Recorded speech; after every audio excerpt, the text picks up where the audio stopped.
अनि भ्लग किन त्यस्तो अरू ठाउँमा बनाउँदिनँ मान्छे भएको ठाउँमा भिडभाडमा भन्दा कन्फिडेन्ट छैन, 0 लेभल कन्फिडेन्ट। भ्लग खिचेर हिँडिन्छ, सबले सोध्छ कति छ सब्सक्राइबर भन्न पनि लाज लाग्ने के 300 400 बनाउँछु, मेहनत गर्छु, हाल्छु, खै त भ्युज।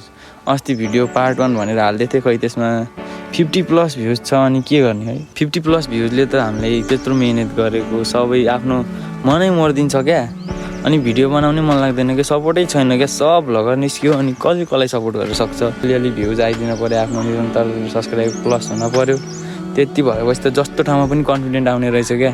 सब्सक्राइबर नभएपछि त भ्लग बनाउनु कन्फिडेन्ट नआउने के, लाज लाग्ने छ। त्यसले के भन्ने होला, यस्तो सब्सक्राइबर छैन, यस्तो दुःख गरी हिँडेर भन्ने हो कि यताउति भन्ने हो कि भने एकदम लाज लाग्ने क्या। म चाहिँ त्यो पोइन्टले अगाडि बढ्न नसक्या हो क्या। अलिअलि सब्सक्राइबर भेटाएको भए, मैले अलिअलि भ्युज भेटाएको भए चाहिँ म अगाडि बढ्थेँ क्या। अब भ्युजै भेटाएन, अब म आफै त्यस्तो कन्टेन्ट दिन नसके होला, त्यो मेरै गल्ती हो है।